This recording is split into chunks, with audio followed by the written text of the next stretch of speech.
Hey guys, just a quick note before we begin that the show may contain spoilers and adult language, but that's just because we know how to have a good time. Stick around, you'll be glad you did. You are here for me to enlighten you. You ever act like this again, you're barred for life. It's just vile and base. It's kind of embarrassing. If you know your lines, then you can forget them. Oh, I get it. It's very clever.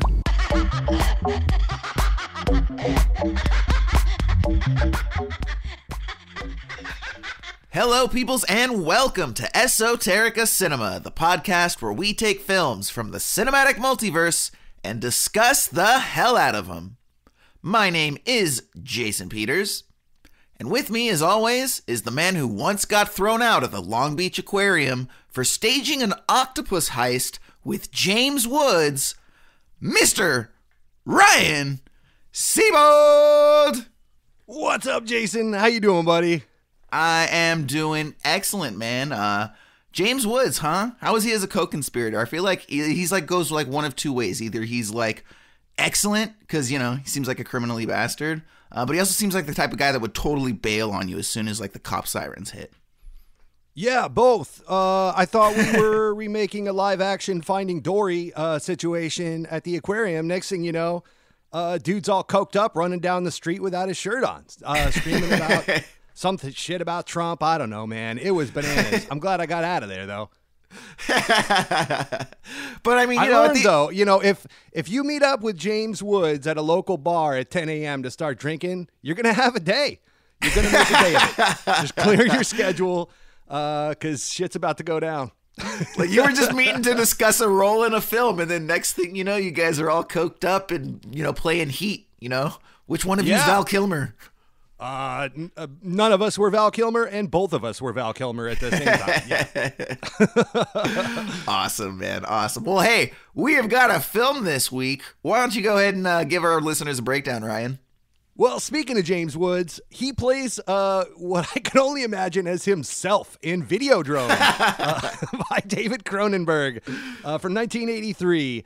Rotten Tomatoes summarizes this as the president of a trashy TV channel, Max Wren, played by James Woods, is desperate for new programming to attract viewers. When he happens upon Videodrome, a TV show dedicated to gratuitous torture and punishment, Max sees a potential hit and broadcasts the show on his channel. However, after his girlfriend, played by Deborah Harry, auditions for the show and never returns, Max investigates the truth behind Videodrome and discovers that the graphic violence may not be as fake as he thought. Jason, what did you think about this movie? I thought it was some kind of film, and I would be happy to tell you right after we listen to this trailer for Videodrome. Why did you watch it, Max? Business reasons. Sure. What about the other reasons?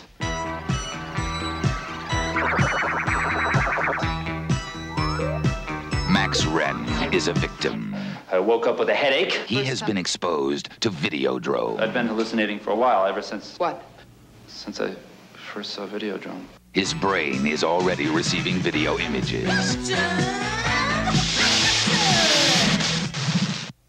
I think that massive doses of Videodrome signal will ultimately produce and control hallucination to the point that it will change human reality.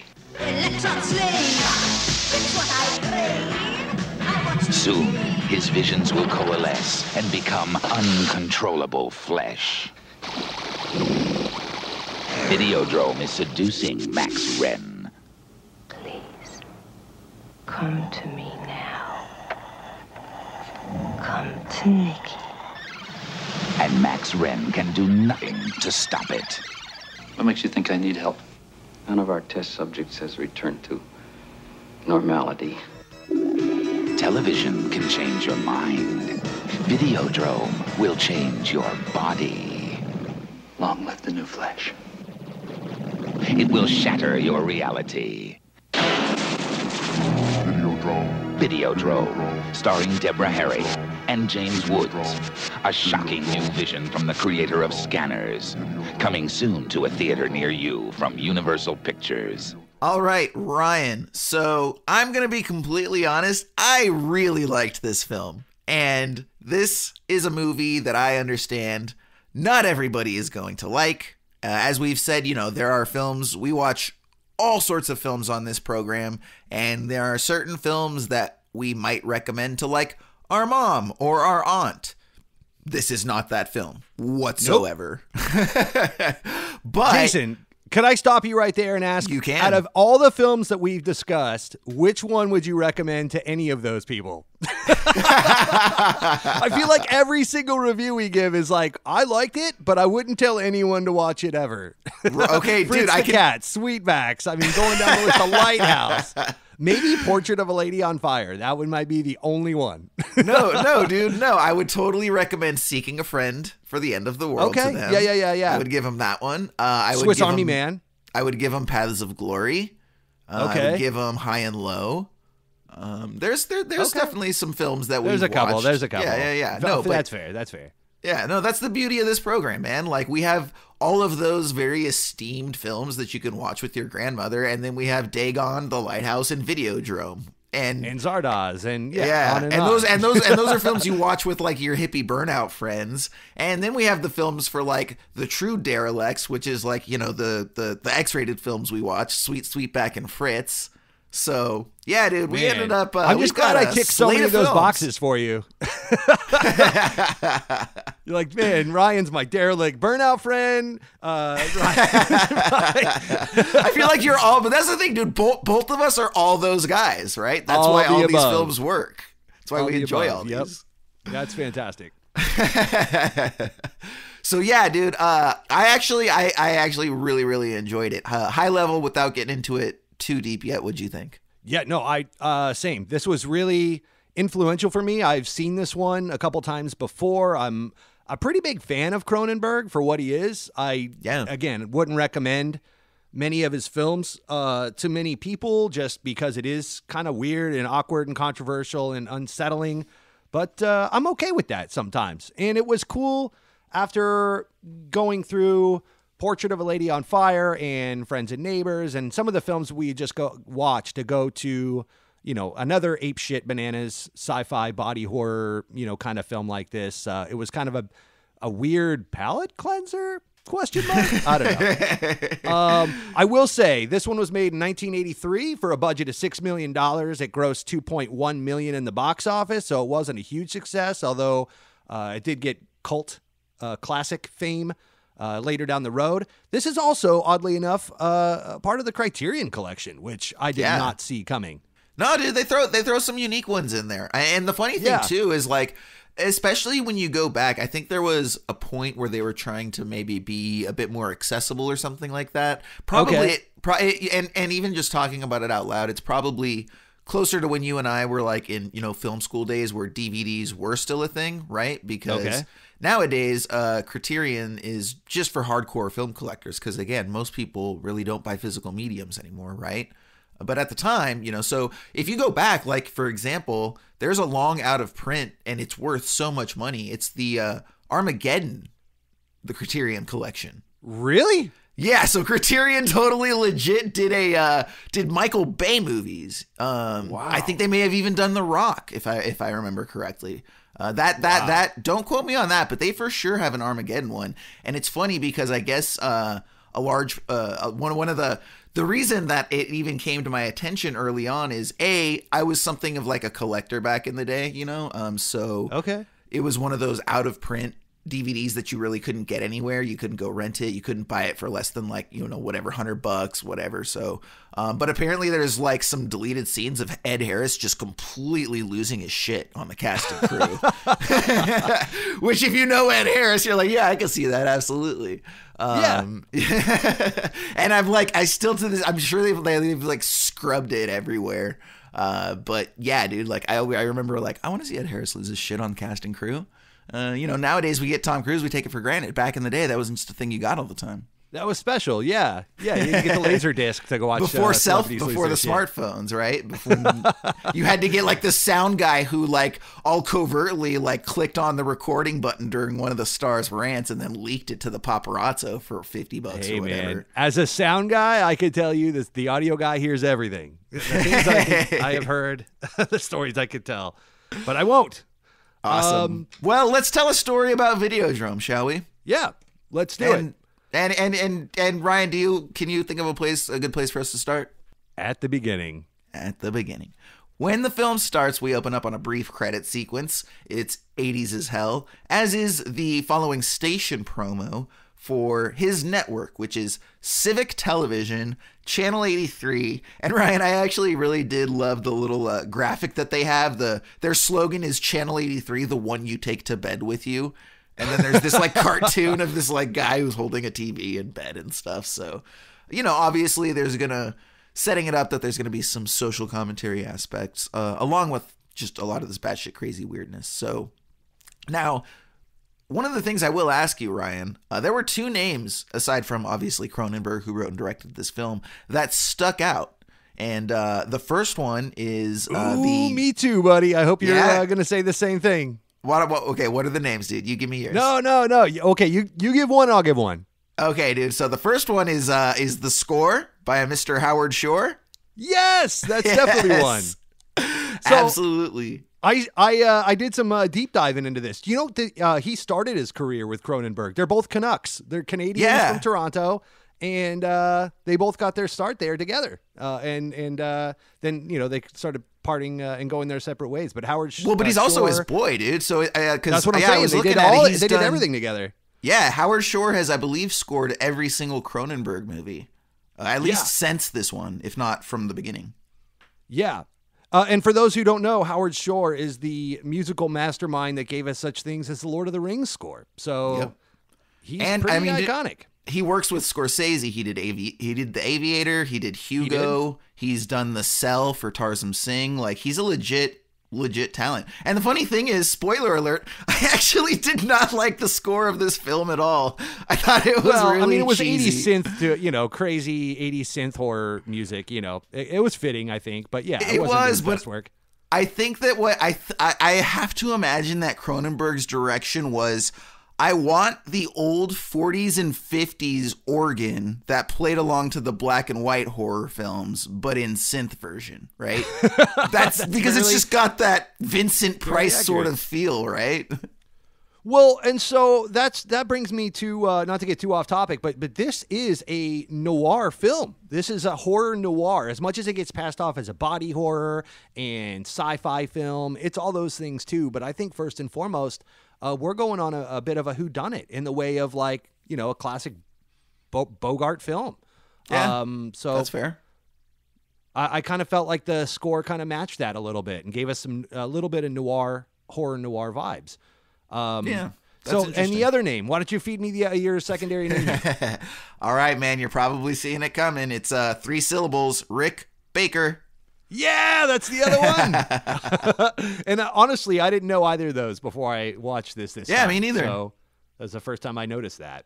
Yeah, they just Rick popped Baker was coming right off of American Werewolf in London, I guess, when he was going to shoot this. And and he gave us that awesome TV scene that James Woods shoves his head in. So yeah, and then the breathing cassettes, and the breathing cassette, and the belly button vagina hole, and the whole thing. Yeah, Rick Baker's a stud. Yeah, he is. And then a couple notable movies for those listening. He did the creature design for Harry and the Hendersons. He completely redid Eddie Murphy for The Nutty Professor, and he also did all of the aliens in Men in Black. So, needless to say, this dude is a legit talent with some latex. Yeah. One last thing while we're talking about who's who and what's what. Another thing I learned on the deep dive, you know that Cronenberg and Ivan Reitman were homies, and Ivan Reitman produced all Cronenberg's early films. They got their start in Canada together, and they had a production company together, and they were working together doing all his early films. And then when Reitman got picked up to do Animal House and kind of went off on the comedy side of things, Cronenberg kind of stayed the course and kept going down his sci-fi horror thing that he was doing at the time. And of course, at the time that Videodrome was being shot to come out, Ivan Reitman was doing Ghostbusters. So kind of cool. Little parallel in movie history. That's way nuts, dude. I love that. So, yeah, let's go ahead and jump into the film proper here. So we're introduced to our protagonist named Max, who's played by James Woods. He lives like a slob. You know, we're introduced to him. He's eating old pizza. and he's looking at some stills of naked Japanese women on some sort of film set. We will soon learn that this is for a softcore pornographic show named Samurai Dreams that's being pitched to his network. Ryan, the one thing I did notice, I'm not even gonna lie, dude, I totally picked up that Criterion DVD and I haven't had a chance to jump into it. But one of the things that I've noticed on there is that David Cronenberg actually shot this movie, or this little TV program, this pornographic TV program called Samurai Dreams. Oh, wow. Like, it was a separate, like, side mini production that they did for Okay. this. So, like, on the Criterion is, like, the show Samurai Dreams. Like, I can pull that up and watch it. Not that I want That's to. awesome. Like, but I mean, so I thought it was super funny. And I have no idea if that's just like his excuse to like film a porno without being criticized for filming a porno, right? He's like, nah, it's for the movie, see? And they're like, oh, okay. That's kind of reminiscent of like the Grindhouse trailers from Tarantino and Rodriguez when they had, like Eli Roth do Thanksgiving and like all these little fake deals, but it was a real production. Yep, totally. So, so he brings that show back to his fellow suits at Channel 83. They're watching it. They don't really like it because it's not trashy enough. And Max specifically says it's too soft. He's like, it's just so soft, right?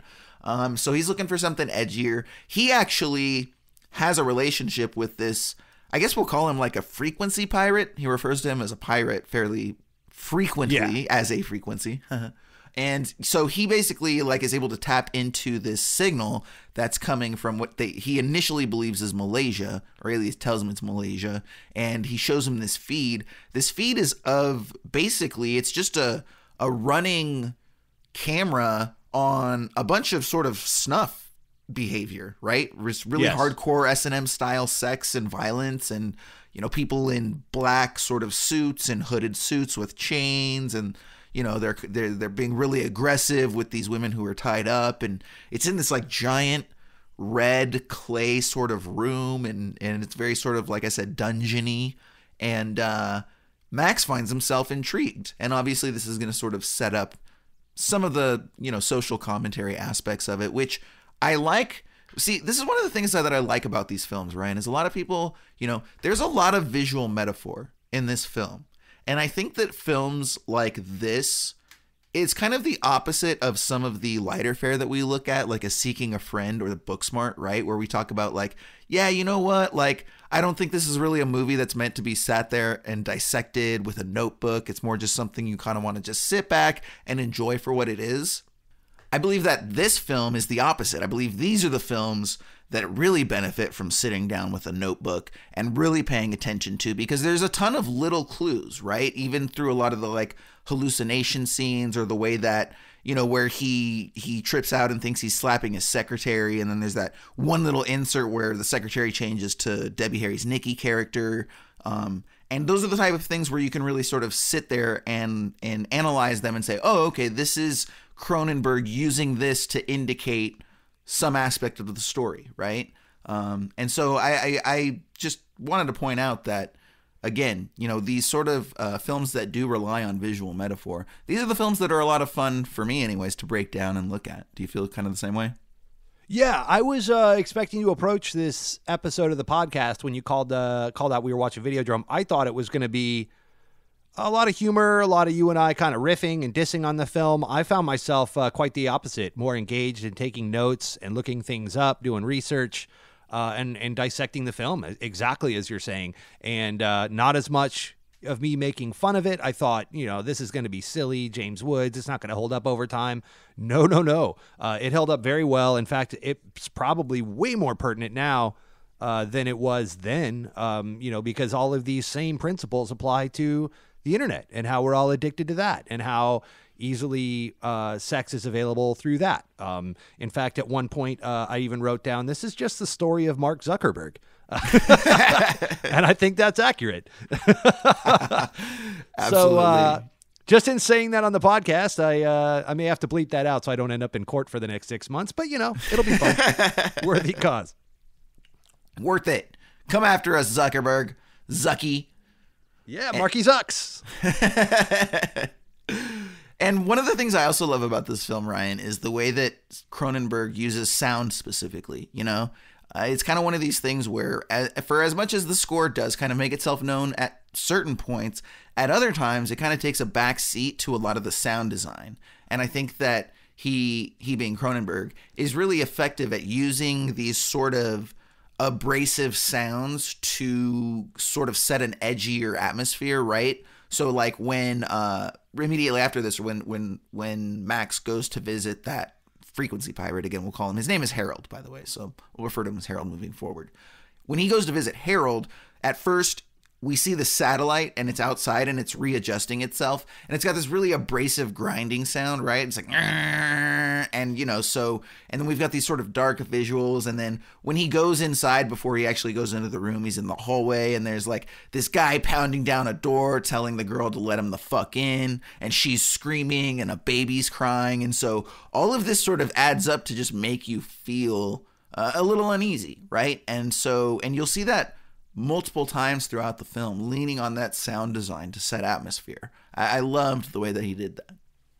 So as the film progresses, Max actually goes on a talk show. It's here that we are introduced to Nikki, which is the character played by Miss Deborah Harry of Blondie fame. And I have to say, Ryan, Blondie was a little bit before my time. Deborah Harry, gorgeous woman. For anybody that's familiar, I'm not telling you anything you don't know, but I was like, wow, Deborah Harry was a very, very attractive woman, and she did great in this film too. And she's a great actress to boot, of course. Yeah, not being an actress as a career, she slayed it. It was really good stuff. Yeah, definitely. So it's like, it's one of those people where it's like, okay, wait a minute. So you're gorgeous, you're a great actress, you're a great singer. This is not fair. Who are you to take all of these talents? Why not just distribute them among the rest of us, right? Like, and it's give funny me an too awesome because voice. All these people have to listen to my nasally ass voice drone on every day. Like, couldn't give me some deep bassy, like some vibrato, like, hey guys, hey ladies, what's up? This was, I was trying to think as I was watching this film, if I could think of any other examples of singers that crossed over into acting. The 80s gave us Deborah Harry, of course, in this role. We also had the great David Bowie in Labyrinth, and, you know, on it goes. But prior to the 80s and or maybe the late 70s, I was just trying to think that wasn't really something that crossed over unless it was a musical like Bing Crosby or something like that. But I mean, maybe Frank Sinatra in Ocean's 11. That would be definitely one. Dude, I'm spacing right now. The girl who wrote Time After Time. What's her name? Cyndi Lauper? Cyndi Lauper in the 80s. She was in a bunch of movies. She was in that movie Vibes, which I think was with Jeff Goldblum or someone like that. Okay. She actually did a few movies. I always found her very charming. I like her. So yeah, so anyway, so we're on this talk show, and we're introduced to Nikki, played by Deborah Harry, the lovely Deborah Harry. And she talks about sort of being in an overstimulated society. Max kind of assumes that she's going to be coming after him. And then when he kind of points out her red dress and says that she's, you know, being a bit of a hypocrite or something, she kind of softens up, backpedals, and says, oh, well, yeah, you know, I'm exactly the type of person that I'm talking about. I'm overstimulated and always looking for, you know, the next great thrill. And then, of course, his ears perk up and he's like, right in the middle of being recorded, like, hey, you want to go out to dinner tonight? And they have kind of a little thing. And it's, I actually have a clip of that, Ryan. Let's go ahead and listen here real quick. Max Wren. Your television station offers its viewers everything from softcore pornography to hardcore violence. Why?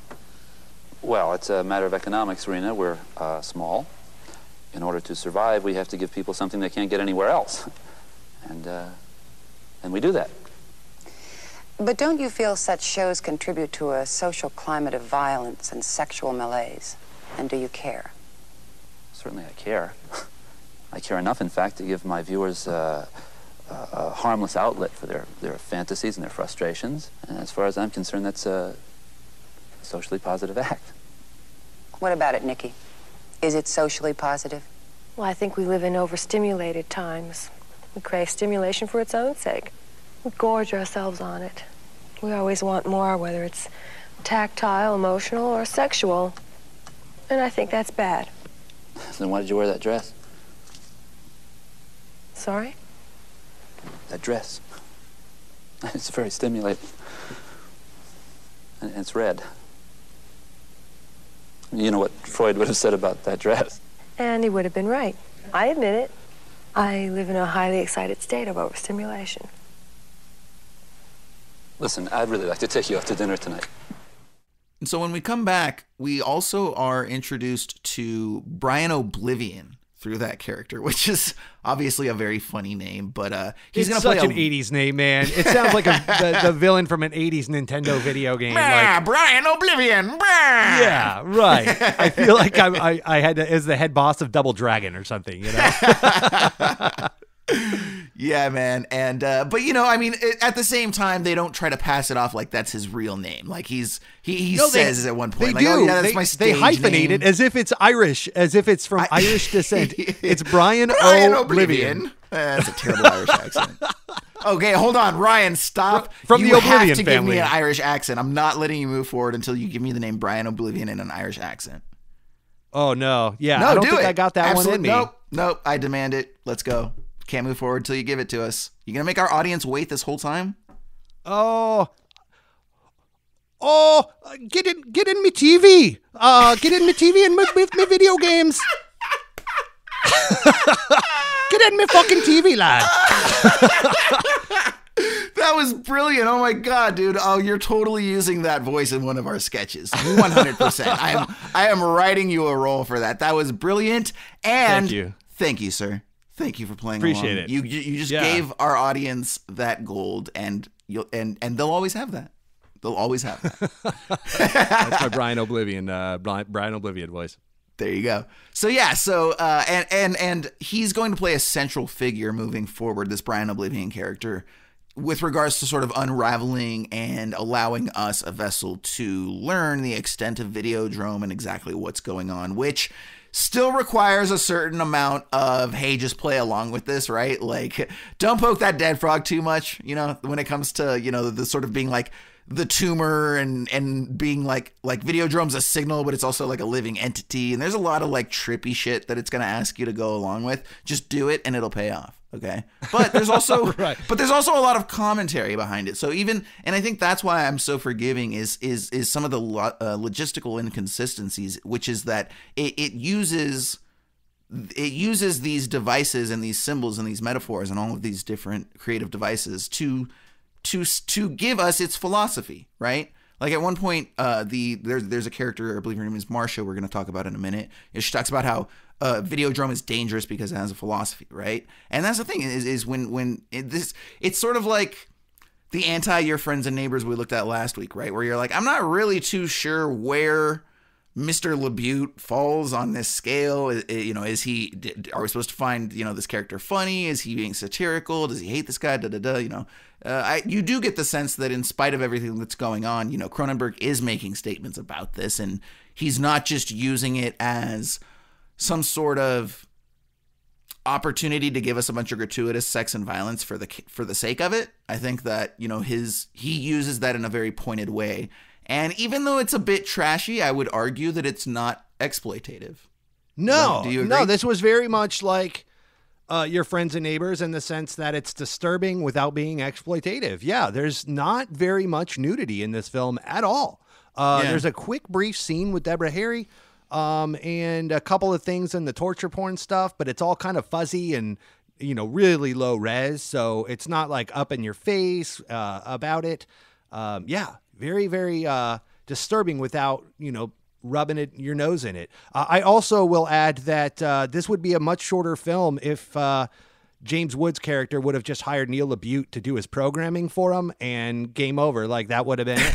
Neil LaBute could have programmed this whole channel with content. And, he's like, oh no, bro, I've got you on all 24 hours, man. I've got this shit logged in my head, bro. I know exactly what your audience wants because I am that audience. They would have been the Bill Belichick and Tom Brady of Videodrome. Like, that would have been it. But, James Woods would have James Woods and Neil LaBute. Oh my God.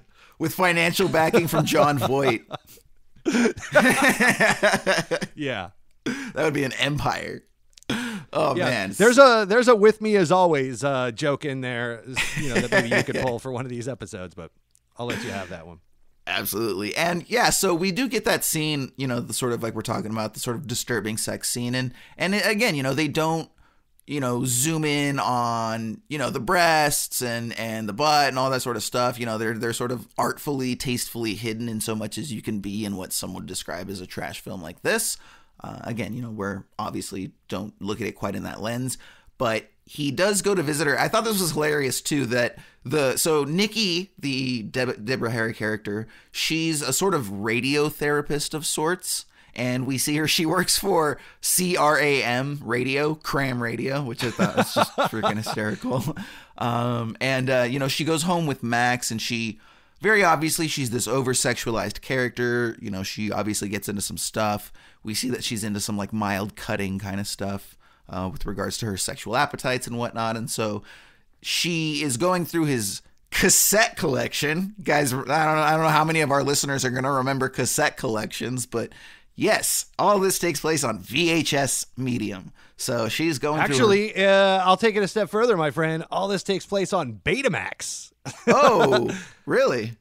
Yeah, they're a little smaller tapes. You could see it in the hand. Very funny. I guess. Interesting. So here's the deal. Betamax at this time in place was going head-to-head with VHS over who was going to be the proper medium.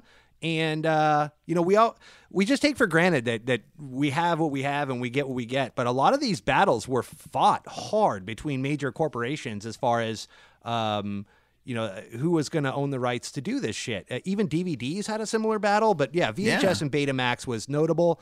And they couldn't get a VHS to fit inside James Woods' belly vagina later. So it was too big, and they couldn't build the prosthetic to fit it. So they switched it to Betamax, and then history was made. Yeah. So, and then when she does, after she watches Videodrome, she's, kind of in the mood, a little turned on, and, they have the sex scene, but it's really more about the fact that he's like piercing her ears, which, because again, she's sort of one of these, likes pain sort of people.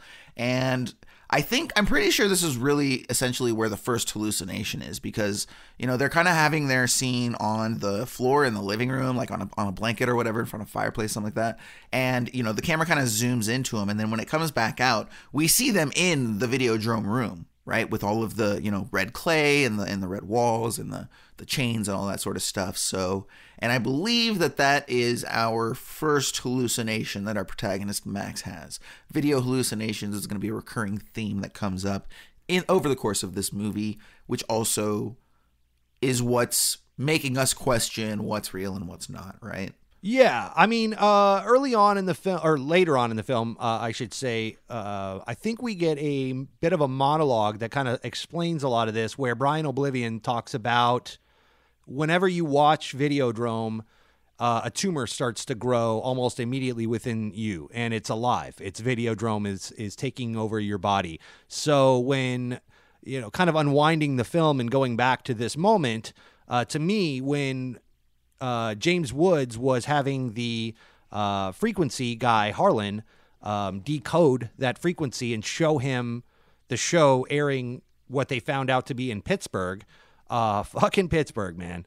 Nothing good happens in Pittsburgh. Nothing good happens in Pittsburgh.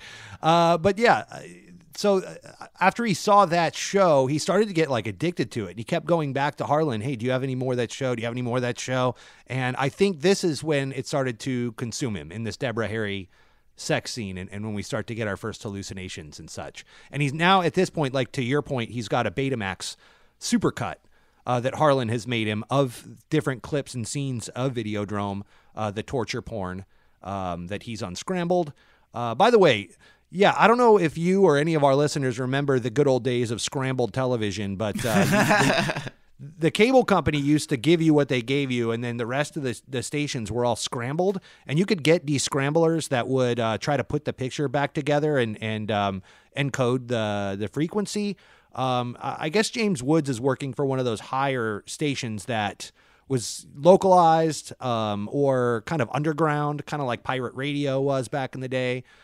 So this was very adult, the station he was running. This wasn't like he was running CBS affiliate or something like that. Or, Fox wasn't even around back then, I don't think. So, yeah, this was the good old rough and tumble days of television. MTV was brand new back in 1980. Oh, yeah. with Video Killed the Radio Star and all that. I think that launched in 1980.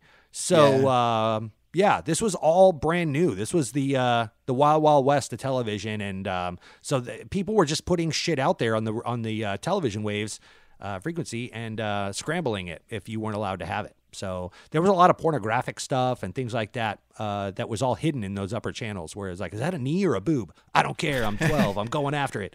You're like, no, it's totally boob, and then it turns out to be the surgery channel. You're like, no. Whatever. Was it a surgery boob? I don't know.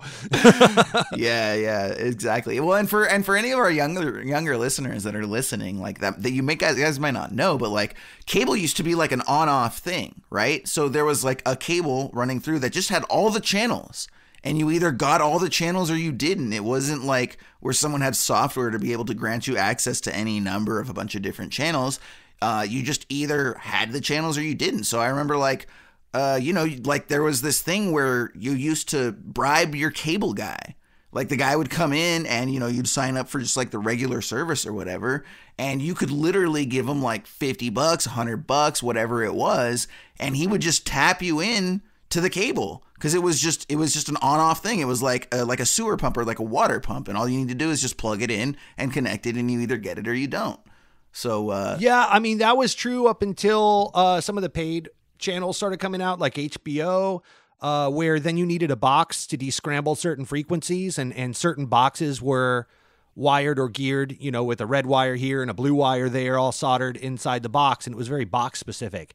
Then, of course, the sexy thing was to order descramblers. Then you got everything, and everybody knew one kid in school whose parents had a descrambler to get all the sports, but it also got the adult stuff.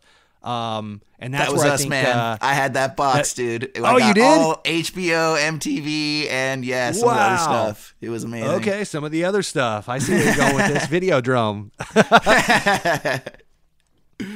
So when we come back, Max is at lunch. He's at lunch with this Marsha girl, and at first she's in his studio, and she's trying to sell him this Roman orgy show, right? Because he just basically deals in trash TV. Max refuses, but he's super into Videodrome, and he's looking for anybody to help him get information on it. And and Ryan, this kind of sets up what you said before about this being a sort of like neo-noir thriller, right? It's like hiring the private investigator, shades of that throughout this movie in terms of trying to understand and learn what Videodrome is and get to the bottom of this. So... Right. But she obviously... Yeah, because I feel like in old classic noir films, it was often your protagonist was often the anti-hero, He was a fucked up dude. And the anti-hero in a Cronenberg film is... If you're going to ask him to show you his version of an anti-hero, you're going to get this Max Wren character played by James Woods. And it's pretty fucked up.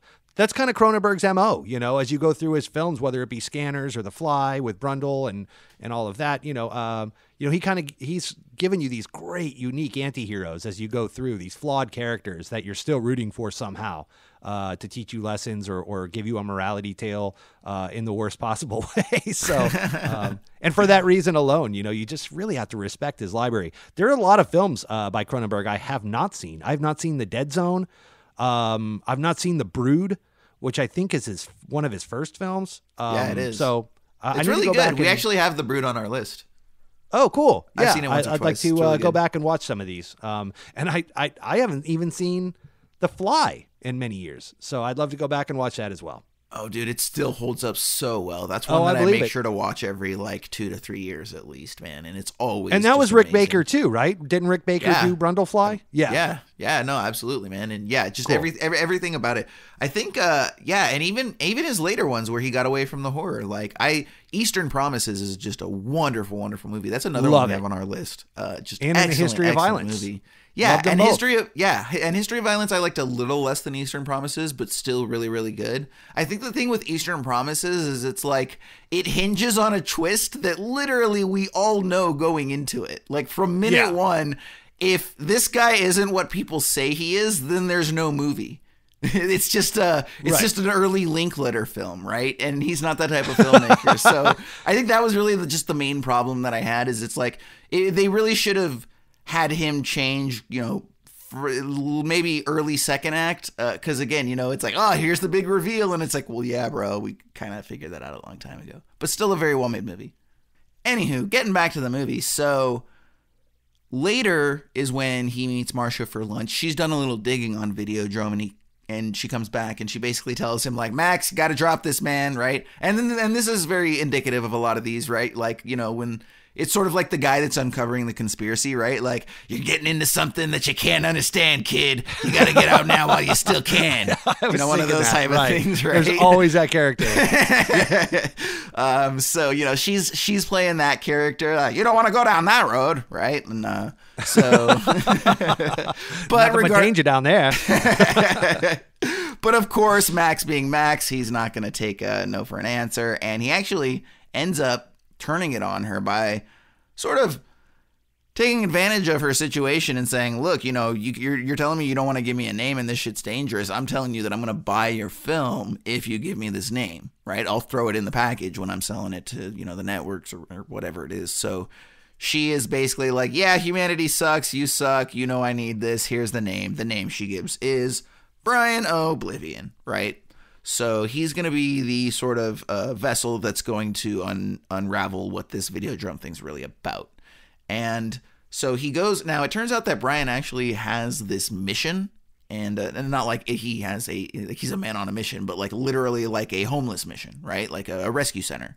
And he believes that he can cure a lot of the homeless population, a lot of the mental problems and psychological problems within that community through television, right? And he makes an interesting argument. I did really like this statement by Cronenberg through the Oblivion character, which is that, well, first of all, let's acknowledge, technically speaking, very cool scene where he's making his way through the mission, and Cronenberg gives us that kind of overhead shot that kind of goes over some various sort of like cubicle walls, and again, just really effective use of that sound design where we hear a lot of the chatter, and we hear some of the more derelict people and some of the sort of off-putting sounds that are being made in this environment. And so technically speaking, really cool. And also a really interesting concept where he doesn't end up meeting Brian, but he does meet his daughter Bianca, which is still B.O.B., by the way, which is kind of funny. And she mentions that she's basically her dad's screen, and she's the one who kind of gives us information. What they're arguing, and this is kind of something that's been kind of acknowledged in different psychological studies, which is that like when people consume media, when humans consume media, whether it's a movie, whether it's something on YouTube, video clip, whatever, but like when the human brain has a very hard time distinguishing fact from fiction, right? And this is the same concept behind why when you watch a thriller movie and somebody is held captive or grabbed or a jump scare, that you have a visceral reaction. It's because there's a very large part of your brain that tells itself that all of this is happening to you. So that's why we cringe at torture porn when we like Ryan, you and I both talk about how like teeth and nails specifically, right? Like those scenes really get to us when they've got some long needle nose pliers and they're janking fingernails out of people's hands, right? And because our brain tells us that's happening to us, and in turn we cringe and we have a visceral physical reaction to that. Now, so their concept is basically, with that being understood, why can we not expose certain types of people to images and to television as a form of either rehabilitation or conditioning, knowing that the human brain is going to interpret these events as really happening, and thus either the trauma or the benefit will result from that? What's your opinion on that, Ryan? I thought it was an interesting concept. I'd love to know what you think about that. No, I mean, I definitely agree. I think that, my mom always told me as a kid, garbage in, garbage out, and so what you feed yourself is what you're going to get. And, if you eat a bunch of candy and carbs and complex sugars and all of that, refined sugars, then, you're going to get fat. And if you watch a bunch of this stuff, then you're going to adapt to that, or at least desensitize yourself to it. That brings me to an interesting point, Jason. I'm glad you cued me in here because something that I noticed as I was watching this film, and I kind of did a bit of a deep dive on the interwebs, this is a running theme through all of Cronenberg's films where his movies often get passed off as horror or science fiction, but he's been quoted as saying that he prefers seeing his films as films about transcendence and evolution. It's the human brain and the human body following the brain to evolve based on its environment. And so his interest is simply that, well, if I put the human in this environment, or if I put a human in that environment, what would it do? And let the scene play out for better or worse. And so, with the digital age at his footstep at that time and everything changing so rapidly in media, how we consume it, technology, the availability of things like that, he became very interested in how this was going to affect society and relationships and all of that. And so he let that play out on screen by way of, these movies like Scanners, Videodrome, The Fly, et cetera, et cetera. But yeah, this is all about humans evolving based on their circumstance. And I would argue even movies like Eastern Promises or In the History of Violence are kind of like that too, and how people adapt to their surroundings and outgrow certain things, but it's always underlying because of how they fed that monster earlier in their lives and so forth. Can we leave our past? Can we not? And what changes us as humans. So, that's maybe another discussion for another day. We could go on for hours about the merits of that or how this all kind of plays out in the digital age with internet and our cell phones and smartphones. But that was one of my biggest takeaways from the film is, as old as this movie is, I think it's even more applicable now than ever. 100%.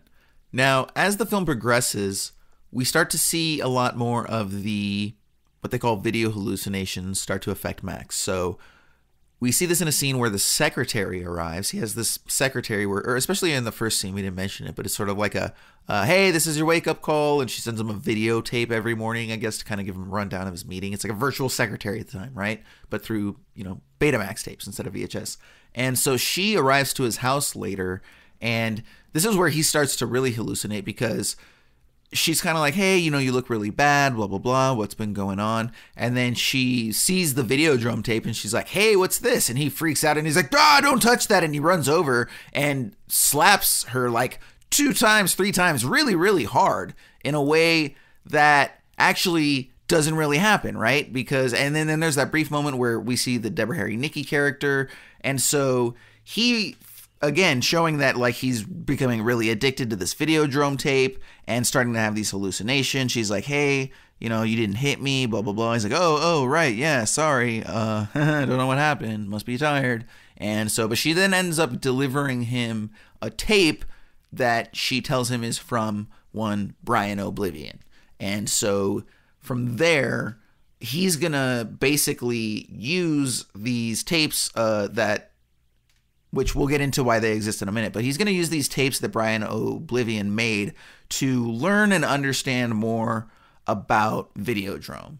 So after he's delivered the tape, that's also when we get like our first real bouts of visual insanity, right? This is when we get our first instance of the tape sort of expanding and breathing, and then we also get the television, which I believe is probably one of the more famous stills or images from the movie. Like that's the one they put on the cover of the video of the Criterion Collection. This is where Rick Baker really got to flex a little bit and show his stuff. This is why they brought that man in. Are you familiar with how they did that TV scene? No, enlighten. So I guess it was they brought Rick Baker in off of American Werewolf in London, and they just thought, well, you're the man, you'll figure it out. And they threw him into the scene, and they tried everything, and they just couldn't figure out how to work. And with the material they finally got to look just right was they did rear projection on a big sheet of material they got from a dental dam company. We're just coming into the crack epidemic and the AIDS crisis and all of that, and sexually transmitted diseases after the freewheel in 70s and 60s. And dental dams were starting to become popular, so they got a sheet of dental dam material that was flexible enough but would still be reflective enough to do rear projection to make it look like a TV screen. And Wow. they inflated it with air tubes that nuts. would push air into the television that was sealed. And they put a rear projector behind it. Yeah, pretty crazy. Yeah, it's a really, really cool scene, especially the way that they have the sort of close up on Debbie Harry's lips, and so like the way that that just the lips extend from the television, and then he kind of like kisses her by like slamming his head in it, and like, by the way, if anyone hasn't seen this, yes, the movie is as weird as it sounds. All of this is as absolutely insane as it sounds like it is. No, I mean, he was definitely being seduced by media. He was Correct. literally being drawn in and sexualized and being seduced by television, and in the worst possible way.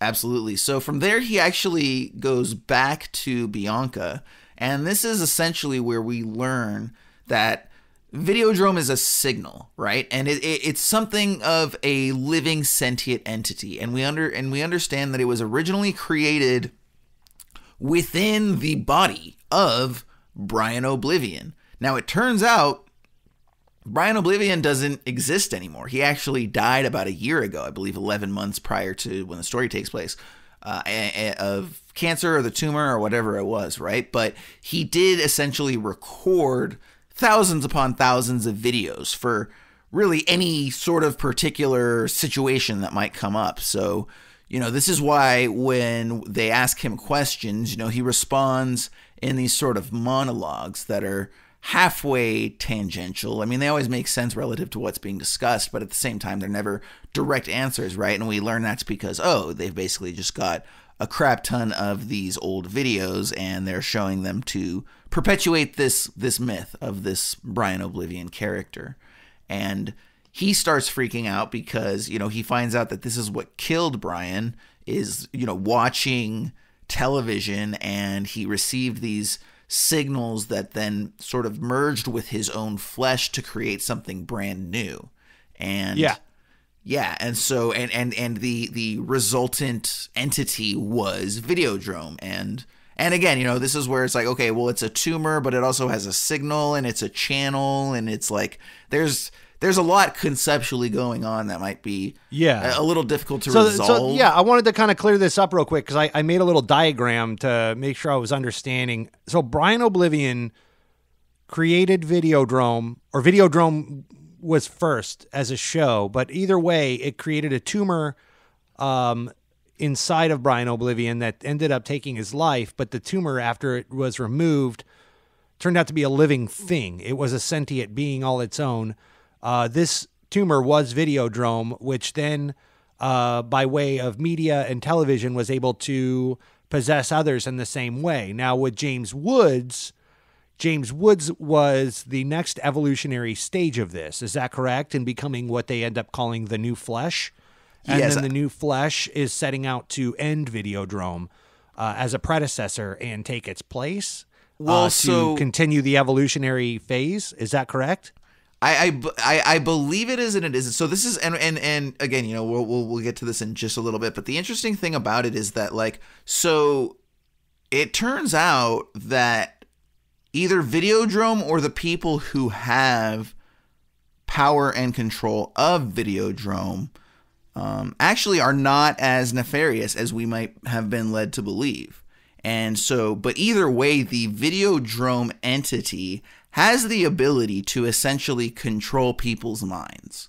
That's what it comes down to at the end of the day. But along with that control comes the creation of a new sentient entity within the body of that person. So it's basically like planting a seed. It's like, think of it as like, it's like the psychic equivalent of like the queen alien, right? Like planting that from the movie Alien, planting that seed in someone's stomach that's going to manifest and sort of hatch and be born at a certain time. And that will be born of the previous entity, right? With shades of that entity, but also something brand new that's a hybrid of those two creatures. And the queen alien had no ill intent. Just misunderstood, right? I mean, just programmed to propagate the same way as any of us, right? Right. Yeah. That's all I was trying to do. Keep its babies around. Just ripping out some hearts, you know? Ryan, I actually do have a clip that I'm going to play of Bianca giving Max some of those tapes and Brian Oblivion, in turn, explaining some of these more advanced concepts. Let's listen. The battle for the mind of North America will be fought in the video arena, the Videodrome. The television screen is the retina of the mind's eye.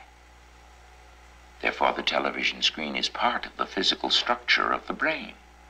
Therefore, whatever appears on the television screen emerges as raw experience for those who watch it. Therefore, television is reality, and reality is less than television. Max, I'm so glad you came to me. I've been through it all myself, you see. Your reality is already half video hallucination. If you're not careful, it will become total hallucination. You'll have to learn to live in a very strange new world. I had a brain tumor, and I had visions. I believe the visions caused the tumor and not the reverse. I could feel the visions coalesce and become flesh. Uncontrollable flesh. But when they removed the tumor, it was called Videodrome. Now, Ryan, the other sort of development in terms of, you know, why Cronenberg gets the reputation that he does as a sort of horror filmmaker and a body filmmaker is the development of this rash on Mr. Woods' stomach. And that is going to evolve into what can most accurately be described as a large vagina on his stomach. Yeah, and, it's a big open, cavern of which he just shoves shit in. Well, but even the design, it literally, I believe it's supposed to be a vagina. I believe that was the intent. Like, it's designed exactly like one. This guy's got the outer lips and the inner lips and everything. It looks exactly like it. Yeah, it was like a fanny pack meets a vagina. He stores stuff in there, guns, coupons for the local grocery store. Well, dude, honestly, I don't even have this in my notes. I literally just thought of this right now, though. But that could make perfect sense because within James Woods is that tumor, that the Videodrome signal is creating. So within his stomach, new life is new flesh is literally being born. And so perhaps the reason that looks like a vagina is that it will ultimately birth this new flesh, or it's at least a metaphor for that. Interesting. I'll go with that. Yeah. Awesome. I've argued more with less before. That's for sure. Yeah. So, and that's what, again, going back to what you said at the start, I was expecting a different experience from this film than I got. And there were layers to this movie that you could really dissect and get into. It also inspired other films too, like Blade Runner or even Akira. I don't know if you ever saw Akira. Dude, I saw both. And it's funny that you bring those up because in very much the same manner, both of those really are neo-noir films, just set in a sci-fi aesthetic as opposed to a horror aesthetic. Absolutely. Yeah. But this was first. And so one could definitely link Cronenberg to these other films, that are like it. Definitely. So we're getting here close to the third act of the film. This is where Max, after he's gone and he's sort of put his hand in that large opening, it gets stuck, but he's able to pull it out and everything's okay. And then, of course, right before the scene cuts away, we see him in just his normal untarnished body. So continuing to understand that these are these sort of video hallucinations that he's having, though they kind of seem to be crossing over into a little bit more realist territory. But he does get this call, and they end up picking him up in a limo. He's picked up, and he has this sort of video conference call with the president, who's kind of got like a salesman-y executive kind of vibe. His name is Barry, and he basically tells Max, like, yeah, we're working on something with this Videodrome thing. You weren't supposed to get this signal yet. Like, we haven't 100% figured it out. It's not ready for public consumption, right? Like we still got this thing cooking in the oven. You were never supposed to be exposed to this. Why don't you come down to the company? Let's you and I have a conversation about this. And so, he ends up, and I think it's really, so this will kind of dovetail. The one thing I will say that held this film back, in my opinion, was ultimately James Woods. Now, I actually do enjoy James Woods as a comedic actor, at least, or when he's playing his sort of smart-ass, fast-talking guy, right? Or when he's just supposed to be like the out-and-out asshole, right? Like the Judge Reinhold just asshole character, right? Like he does stuff well. I didn't think he was great in this movie.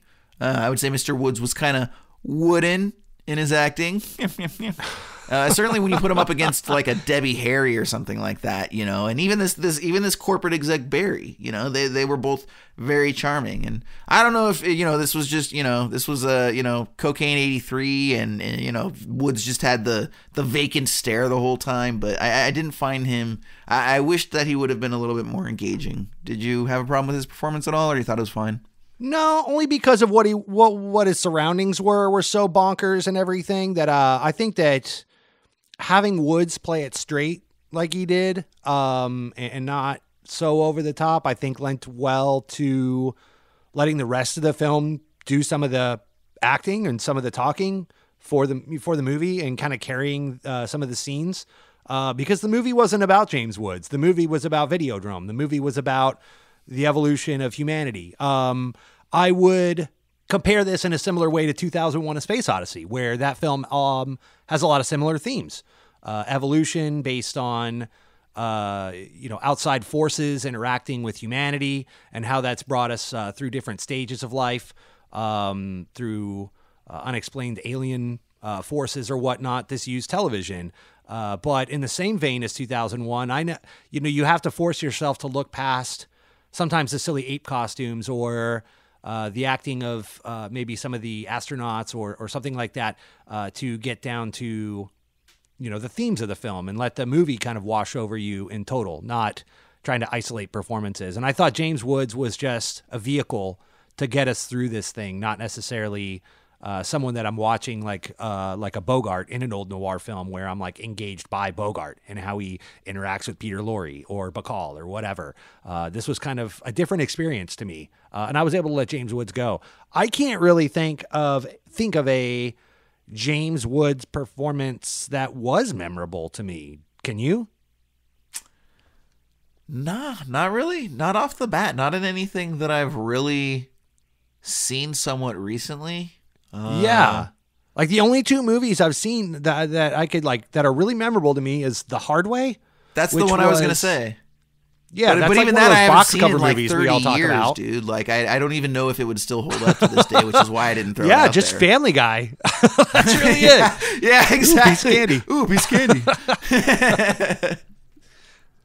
I think honestly, I think the last thing I remember seeing his face in, aside from a Breitbart article, was one of the Scary Movies. He had like a cameo as a preacher, which, you know, not exactly the height of anyone's career, or at least it shouldn't be. But either way, I don't know. With this budget and at the time and place it was filmed in, I just don't know who else I would have slapped in there anyway. Yeah, no, I mean, because here's the thing: you start putting a big name actor in there, then you start to take. I don't know if it would have added to it or taken away. Are you going to bring a better performance or a more dynamic performance? Or is that going to distract from some of the other themes that are going on? Or were you able to ingest some of those themes in this film this time around? Because James Woods was just Ewan McGregor. He ruined the hell out of that performance. He kind of did. Yeah. And I don't mean that in necessarily a bad way, but fair enough, dude. Fair enough. I'll buy it for sure. You got my $12. So when the funny thing is when he arrives there, so, he's kind of still continuing, Max that is, to hallucinate and kind of freak out a little bit. He very soon sort of finds himself in Videodrome, right? Like there's that whole scene where Nikki's on TV and he is with the whip and he starts whipping the TV, and then he just, he wakes up, and then all of a sudden that's when the Herald guy, the pirate, frequency pirate, shows up and actually reveals himself to be something of a cohort with this Barry character.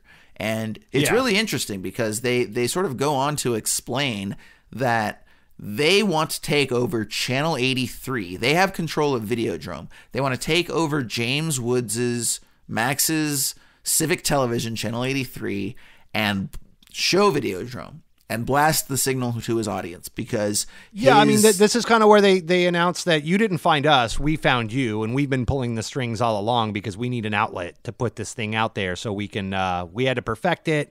Now it's ready for the general public, and we're going to put it out there like Soylent Green. 100%. I do have a clip of that I'm going to go ahead and play. We'll come back and touch on this real quick. Why?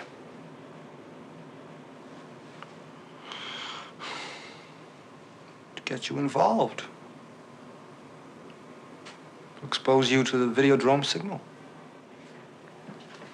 It didn't affect you because you never watched it. You knew what was there. You didn't have to see it. It really does work on just about anybody. Anybody who watches it, Max. But why would anybody watch it? Why would anybody watch a scum show like Videodrome? Why did you watch it, Max?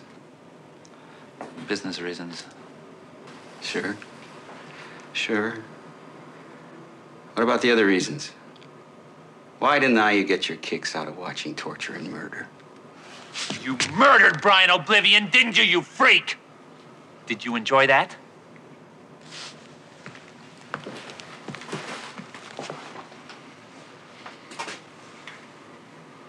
North America's getting soft, Patron, and the rest of the world is getting tough. Very, very tough. We're entering savage new times, and we're going to have to be pure and direct and strong if we're going to survive them. Now you and this cesspool you call a television station, and your people who wallow around in it, and your viewers who watch you do it, you're rotting us away from the inside.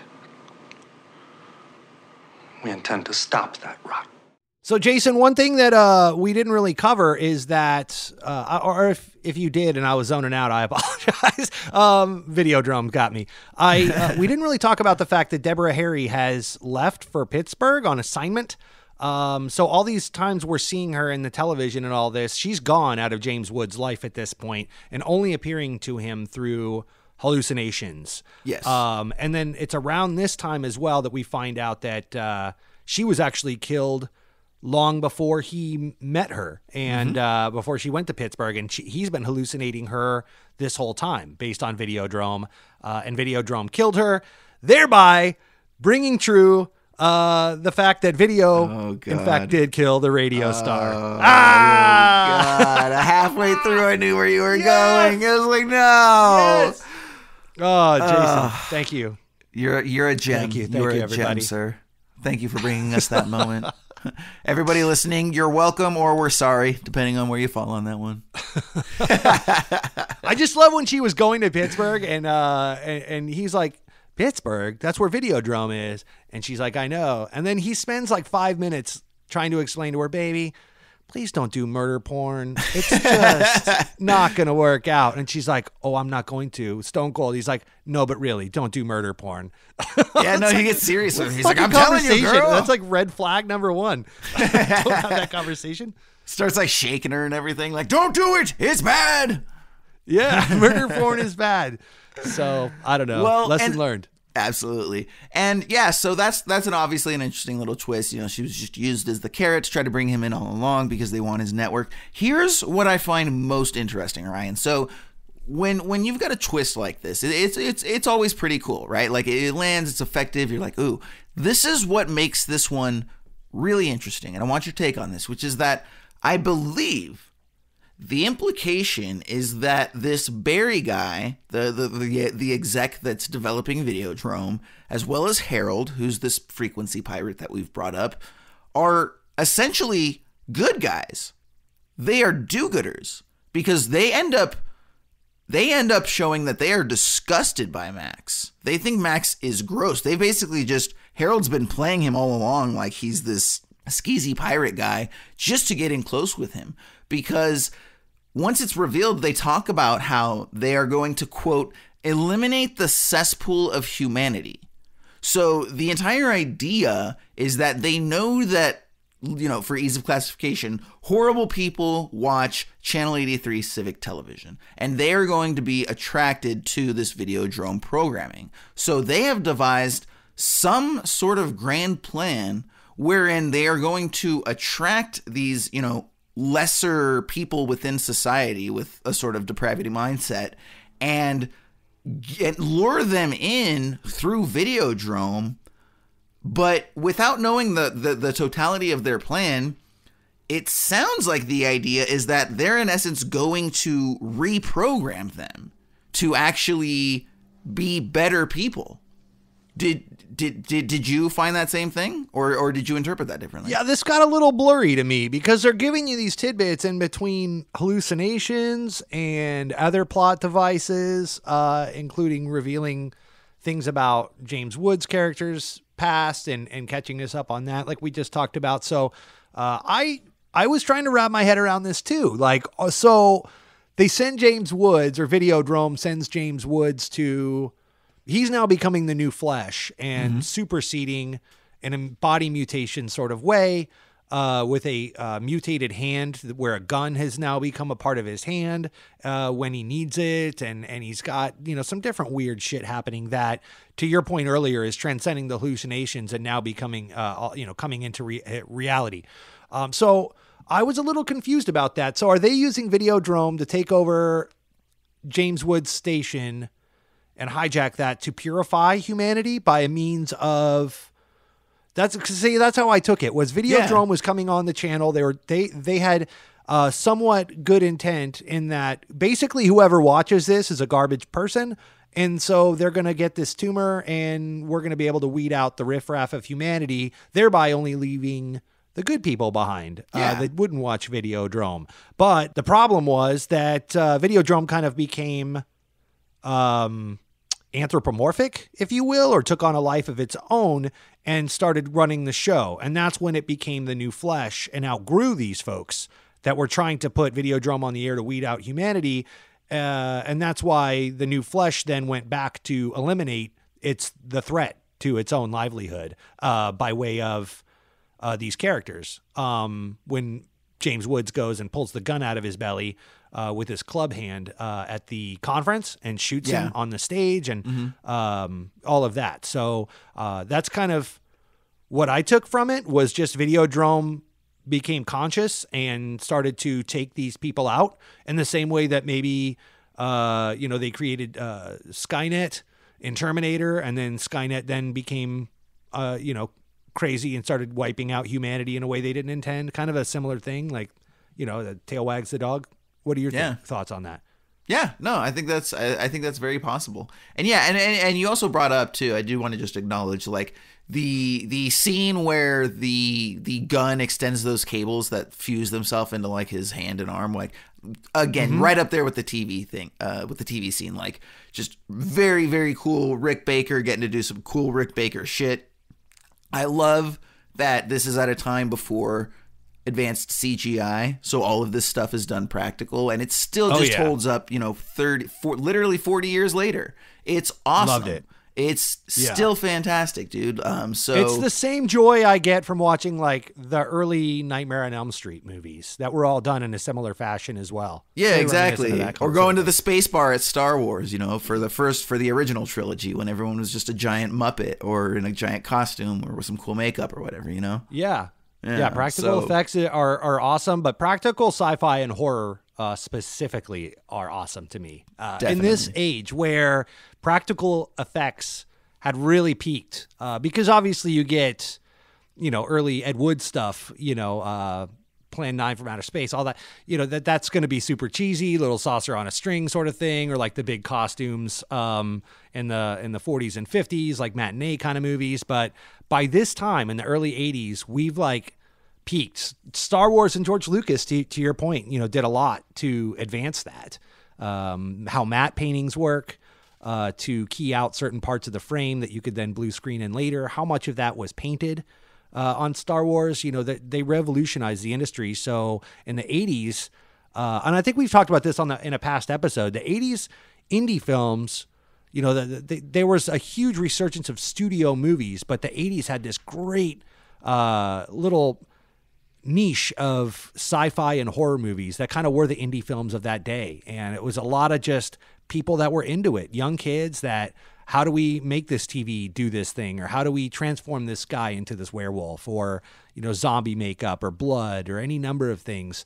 You know, Freddy coming out of the wall or the ceiling, you know, with his claws and all of that. I don't know. There's so many iconic scenes that I could think of that off the top of my head that use a lot of this same, you know, rubber and latex and foam and fake blood and all that fun stuff.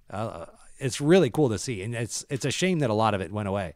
Yeah, it really is. It really is. And at this point, the film is kind of wrapping up, and, you know, Barry's basically feeding suggestions to Max as he's sort of going through everything. And so first thing he does is he convinces him to walk into his office and kill his partners and shoot the executives. And I think that, you know, again, this is all just sort of part of their plan to overtake this Channel 83. By the way, one thing I thought was super funny, Ryan, I don't know if you caught this. There's this brief moment where James Woods is trying to escape from the building after he shoots his business partner, and he runs through this little office, and just in the background, very prominently displayed, is a Canada Dry vending machine. And I was like, wait, did they get product placement from ginger ale for fucking Videodrome? Are you serious? That's the only product placement I noticed. I just thought it was hilarious that, like, Canada Dry of all things is what decided to get in bed with David Cronenberg. They're like, well, we're both Canadian, so why not? Literally, the only connecting tissue in that relationship is the Canada. Can't think of any Canadian exports from back then. That Canada Dry would have been it. So yeah, he should have at least been sponsored by, like, I don't know, like Canadian maple syrup for like his like gore effects, right?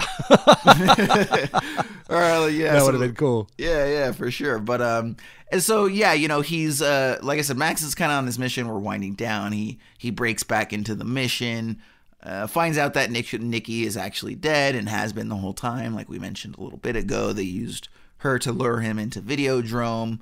That's where we get that moment where the gun also extends from the TV, kind of like the lips did previously, and it shoots Max, but, you know, nothing happens to him. And then from there, too, there's also he goes back to Harold after that, and Harold has this, like, very fleshy version of the of a cassette, and I believe it's probably some new flesh from someone else, maybe. And he goes to put it inside Max's, you know, stomach vag opening thing.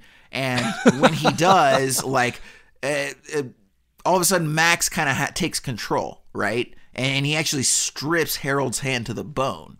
So, you know, and then Harold pulls his thing out. And he's like, we see like just the bone there where the hand should be. And then from there, Max more or less uses his mind to make Harold explode. And I believe the implication is at this point that now kind of it's sort of his like, oh, you've achieved enlightenment moment, right? Like it's Neo coming into his powers at the end of the Matrix, right? It's like, or, you know, even the end of the 300 Cups of Coffee episode of Futurama, right? Like you've achieved your like where Fry all of a sudden can run super fast. That's so funny too, because like the 80s guy is so James Woods to me. Totally, man, right? So I think it's sort of the implication that's like, oh, like Max has, you know, finally achieved either the new flesh is ready to be birthed because he's had the signal enough, or, you know, he's sort of achieved some sort of enlightenment, right? But I think the idea is that he's now in control of his hallucinations, right? Yeah. Yeah. No, he's become the new flesh, and he's going to now execute the next stage of, you know, the evolutionary process that's going on here. Everyone that thought they were in control are not in control.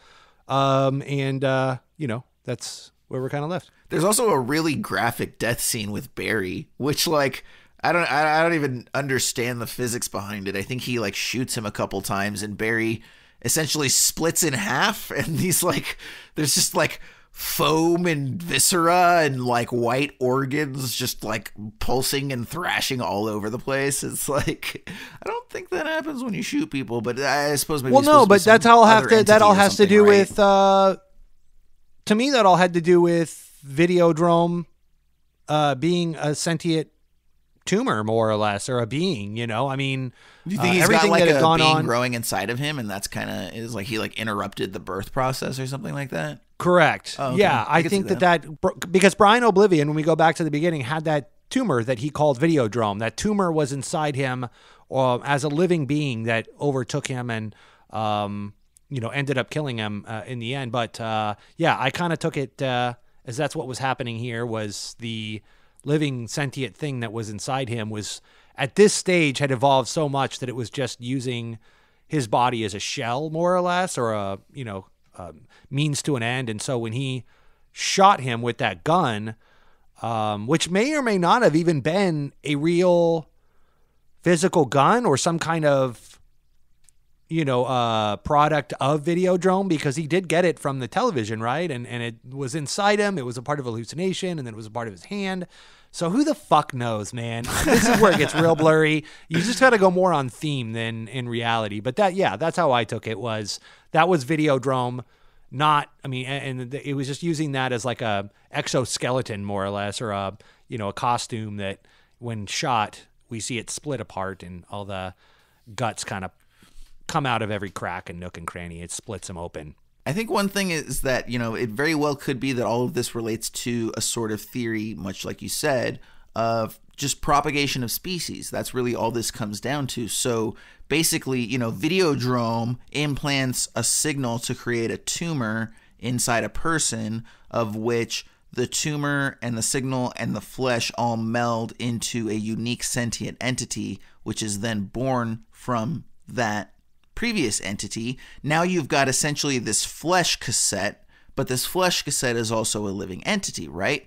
So when you look at the fact that James Woods has this, very sort of vaginal-like opening on his stomach, and at the end, Harold and Barry basically tried to take this flesh cassette that is now a new entity and put it inside of this vaginal opening, which is James Woods. Like he receives that. It's almost like impregnation at that point. Like the new entity is penetrating and entering this new body, and that's going to itself create a new entity within the womb of James Woods, so to speak. You know what I mean? Yep. So they're yeah. I think that very well could be what that is. Yep. Again, transcendence and evolution. It's all just different stages of the process. And as one outgrows the other, the previous version exists only to support the next stage, and the next stage exists only to eliminate the previous stage so that it can support the next stage and be eliminated, and so on. And that's life on Earth, baby. That's how this thing works, man. Yeah. So, and then we do get that final shot, just, where to wrap it up, where he does break into the harbor. He goes into the sort of little shack. There's a TV there. Nikki's on the TV and basically says that he needs to put a gun to himself and pull the trigger to allow the old flesh to become the new flesh. And, he basically watches himself take that action on television, then turns around and does it himself. And, utters the words that, let's be honest, we've all said 1,000 times before: long live the new flesh. And bam, gun to the head, game over, and movie over. And yeah, man. So, I mean, this was a really interesting film to break down, man. Definitely. Yeah. Loved it. Yeah. So why don't you go ahead and give us I'll let you take them first, man. 3 adjectives. Go for it. So my 3 are disturbing, which we talked plenty about why that would be. Current, again, this is as applicable, if not more so today than it was then. And one of those good old hyphenated ones. This was a descent into madness. There were times when I was watching this movie where I had to question, is this me now? Is this me on the podcast? Is Jason Videodroming me? Our podcast's a new Videodrome, because fuck me, man. I'm all in on it, and it's just taking up more and more of my time, and I'm just like Videodromed out. So yeah, grow a belly, vagina. I'm coming after you, buddy. Sorry. Take you to oblivion. Man. Excellent. Yeah. So my first one I've got is engrossing, and that's not to say it's gross. It's engrossing. I did not necessarily, a lot of times when I go into movies with this type of reputation, like I'm kind of just there for like the creature effects and the gore and the, basically just like the crazy makeup effects and atmosphere. Right. And yeah. I did not expect myself to get nearly as engrossed in figuring out, first of all, I didn't know there were going to be as many puzzle pieces as there were. And from there, I didn't expect to be as invested in trying to figure out what they were. So the other thing is it's a distinctive piece. It's one of those very sort of, I've used the word before, like idiosyncratic. Like this is a film that only could have come from David Cronenberg, right? Like nobody else can make this movie in exactly this way because it's just a very singularly distinctive work. And beyond that, it's also banana pants crazy. It's just nuts, dude. This whole film is just batshit crazy. It's a lot of crazy visual metaphor. It's a lot of insane visuals and sound effects. But the insane thing is that it works. It almost works in spite of itself. So this could have gone so wrong. This could have been so easily been just like a shitty, horrible Cinemax film, right? Like from just a bad filmmaker. Definitely. It could have gone so south, and I think that even makes it that much more impressive of a feat. I think it actually makes me appreciate it more that they can take these very, very overwrought genre sensibilities and turn it into something resembling art. It's crazy. No, I mean, that's been kind of a running theme through our last few episodes where this isn't yet another movie that should not work on paper. And yet here we are talking about it. It's got a Criterion collection edition into it and all of that. So Cronenberg is an auteur in its most raw sense. We think of auteurs as the 70s filmmakers, 60s filmmakers, the end of the studio system, your Scorseses, your De Palmas, your Spielbergs, and so on, your Coppolas. But Cronenberg's right in there. I'm sorry. He's an auteur to me. He's, indie cinema. He kind of operates outside the Hollywood regime and does his own thing, and God bless him for it. Hot take, too. I don't know if you knew this. You can watch Cronenberg's movies and say that these are drug-fueled, fever dreams of sorts, or, man, that guy everyone must have just doing a bunch of cocaine and turned the camera on, and then this happened. And actually, Cronenberg is notoriously sober. He claims to have done some drugs in the 60s when he was very young, but other than that, his body doesn't take to it. He kind of runs a pure system. He rides his bike all the time. He's very active out in nature, and he only drinks wine with meals. He doesn't even partake or imbibe in any alcohol. He's actually very, very sober dude. So, hey, maybe all the liquor and drugs and stuff have done me some good over the years. Maybe it's kept me. Maybe this is what sobriety looks like. So, yeah, absolutely. I think it's just a touch of good old fashioned Canadian weirdness, man. That's all it is. They got some different cats up there, and yeah, it's funny because some of the in some of the the indie author community, for example, there's a lot of Canadian authors that do darker material, and yeah, dude, they're always just like the nicest people, or it's the way that some death metal band, it's like a bunch of liberal hippies that are, it's like you hear it and it's like brah brah brah, and then you read the lyrics and it's like, we have to protect Mother Earth, and you're like,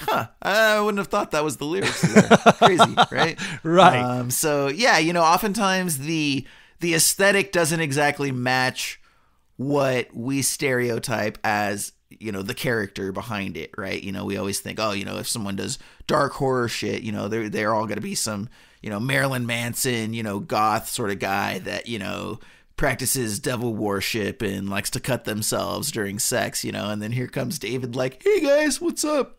Oh, you see that cool TV thing I did? Oh, yeah. Eating granola and almonds. Yeah, exactly. Going for a 3-mile bike ride. You want to join? It's okay. We'll do it tomorrow. Don't forget your helmet, eh? So, yeah, safety dude. First. Let's go ahead and formalize it, man. Give me your, for you, grade rating. I got an A- on this one. Nice. It's held back from a lot of things. Like you said, maybe some of the performances could have been a little better. I don't know, man. I mean, it's 80s, it's old school, but it's A- material. I'm going to put it right in there, 91, 90%, something right in there. Nice, man. Yeah, I'm about the same. I got it at 4.5 stars. I actually wouldn't Oh, wow, okay. Yeah, I actually wouldn't be surprised to see this kind of creep up into that like 4 3/4 rating. Maybe, I don't know if it would quite hit the 5, but yeah, for me this was just it was again, you know, I was invested, and it's a shorter film too, you know, so I was invested in every minute, you know, all 93 minutes or whatever it is, right around there, and I think that's part of it too, you know, it's like, hey, you know, this is gonna be an intense short ride, right? We're throwing a lot at you, you know, most audiences probably can't take, you know, 2.5 hours of this. So, you know, let's hit them hot, heavy, you know, let's get to the point. Let's not waste people's time. You know, every scene advances the story or tells something about the character. I think this is, you know, one of those movies where there's, you know, no wasted shots or scenes or moments or anything like that. So yeah, solid 4.5 stars, man. Awesome, dude. Yeah. So everybody listening, as you know, we don't really pimp the socials too much outside of the show. But you can reach us on a few different avenues. We've got a very lovely Instagram. That's at Esoterica Cinema. Got some fun quotes on there, as well as some really interesting artwork. We also do like to interact with people on Twitter. That's probably where you're going to get the most interaction from us. Again, at Esoterica Cinema on Twitter. And then, of course, for some of you either older cats or people that just like to spend more than 280 characters communicating their thoughts, we're on the email, and we love to hear from you. So whether you like us, whether you hate us, whether you're enjoying a delicious muffin, perhaps it's lemon, perhaps it's chocolate, perhaps it's bran, either way, we know that for all of the muffin lovers, as well as all the movie lovers, you're going to want to reach out and talk to us about these things. We're available on email, esotericacinema@gmail.com. Now, Ryan, we have not talked about this, but, you know, this is, I believe, let me see, 18th episode? Is that correct? Yeah. 18th episode. I think so. Yeah. So checks out. I think we touched on it last episode. We are actually coming close to what we are going to call the end of season 1. So we've decided that we're going to call season 1 after 20 episodes, which we believe is a very solid number. That's 2 more than your average streaming program, by the way, who gets away with 10, maybe even 8 episodes. We've got 20, and half of those are doubles. So we brought you 30 amazing film discussions in less than a calendar year. Hopefully you guys enjoyed it. We enjoyed it as well. We're not going anywhere. We're going to be around, but we are going to retool a little bit. More than likely, moving forward, starting season 2, every episode will be a half-episode, and we are going to start working on bringing you guys some additional comedy content in the form of mini episodes. Gonna lean into our sort of improv and comedy tastes that we like a little bit more for you in some of the off episodes. We will still have the sketches for you, which we hope you're enjoying. We love making them for you, even though, Ryan, sometimes they're such a pain in the ass, dude. When you just don't have that idea and you've got nothing, or like even worse is when last night you have that brilliant idea and you wake up and you're like, what the hell? That was a horrible idea. Why did I even entertain that for a moment? All the time. All my ideas are horrible ideas. Just some get recorded and some don't. That's the deciding factor. That's the line. Yeah. So this is actually going to be our last randomly selected half-episode, because our next half-episode is going to be episode 20. It's going to be the final of the season. We're going to take a few months off, a little bit of retooling, we're going to develop out a website for you guys. Just have some additional options. Been even toying around with some video. We'll never see. Maybe we'll get a little YouTube thing going. So stay tuned for that. We have a lot of cool ideas. But I do want to let everyone know that instead of doing a random film for the final episode of the season, we've actually made a point to go ahead and select a newer film that we think is going to be a lot of fun. And if you have not seen the trailer, you're going to want to go check it out right now. This is a Nicolas Cage movie that, Ryan, I think it's probably fair to best describe it as the live-action cinematic adaptation of the classic jump scare video game Five Nights at Freddy's, if you're familiar, and for everyone else out there. I am, yeah. Yeah. So this is basically Nick Cage showing up. I think a bunch of kids get trapped in like a Chuck E. Cheese sort, and the the characters come to life, and it's up to him to save them. So that's going to be called Willy's Wonderland. You can find a trailer for Willy's Wonderland right now on YouTube. Do go watch it. It seems like a lot of fun. And so we're going to go ahead and we're going to do that on VOD for the very last film of season 1 of Esoterica Cinema. I'm so excited about this. Yeah, this is a selfish endeavor, for, all the European 1950s obscure cinema, foreign films, reading subtitles. Now I just get to do a Nick Cage hack and slash movie. With Mandy and some of his more recent additions into cinema. I think he did a movie called Joe. I've really been getting more and more and more into Cage, man. And to me, he's getting better, not worse. And same. This is crazy looking from the trailer. So I'm really excited to get into this and dissect it for better or worse and just enjoy it for what it is. And if it sucks, it's our last episode of season 1, everybody. So I hope you've enjoyed it. I hope it's been more good than bad. It's certainly gotten us through some COVID stuff here and the quarantine and all that. So it served its purpose. But just like the coronavirus, we're going to retool and come back for season 2 in 2021. So don't listen to him, everyone. Don't listen to him. Things will be fine. Just stick around. We got this, y'all. Things will be fine. Fine. Yeah. So anyway, again, just to reiterate, guys, the film is called Willy's Wonderland. If you haven't heard of it, it's probably going to cost a little bit more because it's going to be VOD. So be prepared for that. Hopefully it's not a big deal. Hopefully you do enjoy that film. And then we still have our final full-length episode, episode 19, coming up in just 2 weeks. And that is going to be featuring the films, as a reminder, Buffalo 66, as well as Killing of a Chinese Bookie. Now, the one thing I will tell you guys, I've looked into it. Both of these films are available for free on Tubi, which I haven't watched anything on there, Ryan. I don't know if they have commercials, or if they have commercials, please just pay a couple bucks and watch them elsewhere. It's gonna ruin the entire experience. But there are 2 different cuts of Killing of a Chinese Bookie, okay? And they're pretty dramatic. I believe one is 95 minutes and the other is 132 minutes.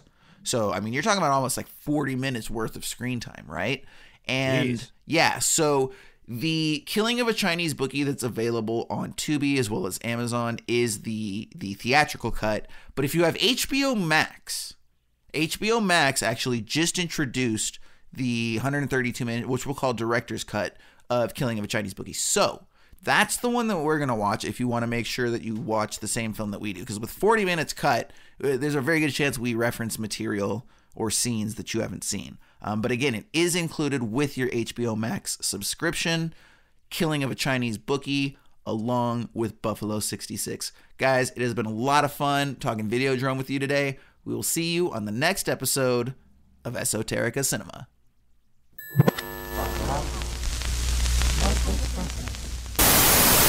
Magnetic bubbles for the transfer of information, ideas, knowledge. Hello, listeners. It is me, your friendly neighborhood nihilist and your favorite rapper's favorite rapper, Werner Herzog.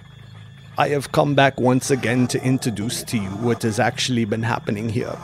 The revelation of the true nature of the Esoterica cinematic program. I have gone to great lengths to bring about what will soon be known as the new flesh, which will make things much better for all humanity, or the lack thereof.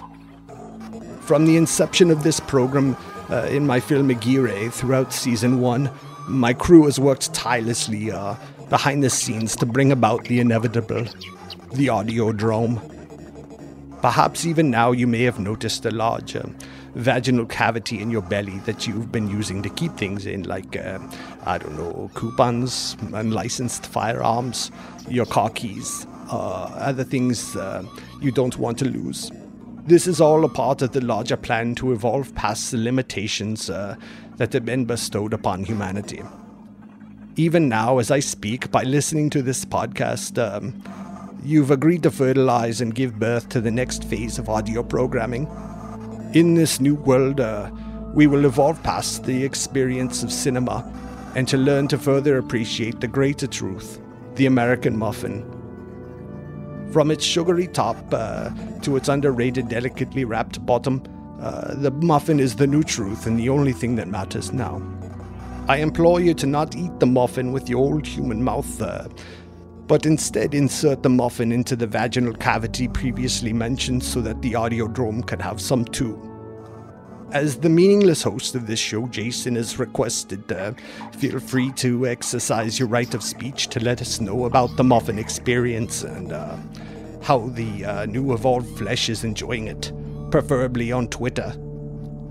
With that, I leave you, like the hope of humanity has also left you this year, to continue to evolve into the new flesh under Esoterica Cinema's Videodrome.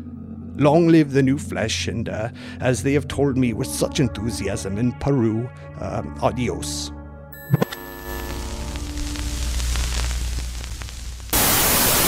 From the imagination of acclaimed author Ashton Macaulay comes the next great American anti-hero, Nick Ventnor, in Whiteout. Nick is a bit of a lush, preferring whiskey to water and bar hopping to exercise. But when a mysterious benefactor hires Nick to find the lost gates of Shangri-La, Nick sobers up just enough to take on the case. Featuring non-stop action and a hilarious wit, Whiteout by Ashton Macaulay is a laugh-a-minute thrill ride that will keep you turning the pages until the very end. Whiteout, available now in ebook, hardcover, and paperback versions, online and everywhere books are sold. Published by Aberrant Literature.